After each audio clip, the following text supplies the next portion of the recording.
I have a 7-year-old granddaughter who picked up her phone before the election, and she's playing a little game, kind of game a kid would play, and up on there pops a picture of her grandfather.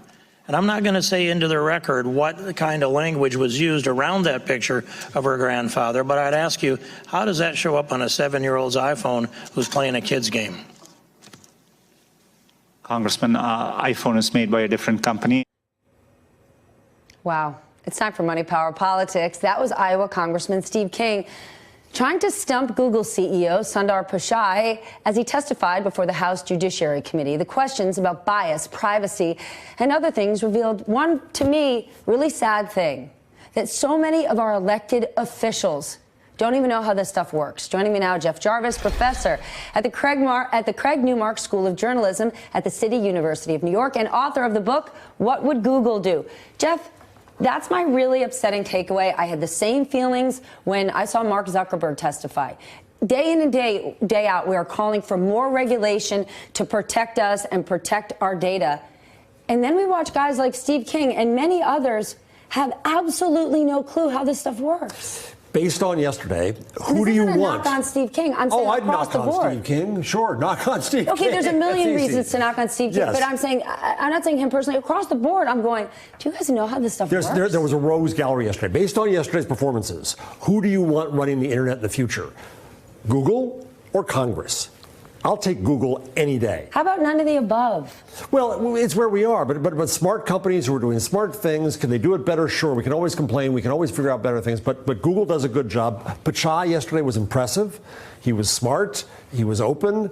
I saw no reason to come away. But you say that because you think Sundar Pichai is a good guy. He's not an elected official. What if tomorrow Google makes Steve Bannon their CEO? Then would you want Google in charge of how it uses our user data? Well, Steve Bannon put the guy we have in the White House, so I'm not so sure that the government's any better, Stephanie. No, I think that this is early days for the internet. It's 1474 and Gutenberg years. We don't know what the net is yet. We have to have time to explore it and figure out what it is yet. And I think that Google is doing a very good job. Facebook, all in all, has done a lot of interesting things. They've had recent stumbles. Amazon, you can complain about things there, but they have changed retail in wonderful ways. These technology companies, I still think, are for the better. And without any guardrails, we should just let it rip. Yes, my children would love to explore the globe, but if I gave them no rules and regulations, they'd be smoking and drinking and driving cars when they were 10 years old. That's your job to give your children rules and regulations. Then whose job it is? And you're saying we shouldn't give rules and regulations to Google. I'm doing a lot of research right now on the Gutenberg age, and I go back to the age of books, and the same exact discussion occurred after movable type, when governments and princes and popes feared what books would do to population, wanted to control them. We're in that same kind of fight over control right now. Yes, this changes and disrupts the world, but I think so far it's for the better. Then just stay with me for a moment. Think about the amount of data that these companies have, that they're using and they're selling. Data involving how we live, what we do, our locations.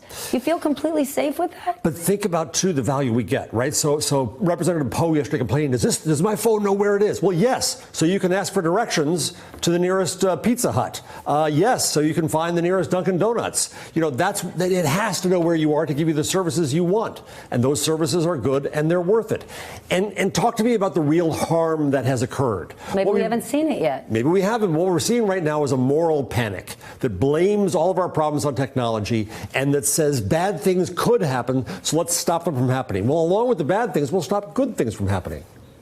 All right. Well, guess what? We're going to continue to have this conversation. Hey there, I'm Chris Hayes from MSNBC. Thanks for watching MSNBC on YouTube. If you want to keep up to date with the videos we're putting out, you can click subscribe just below me or click over on this list to see lots of other great videos.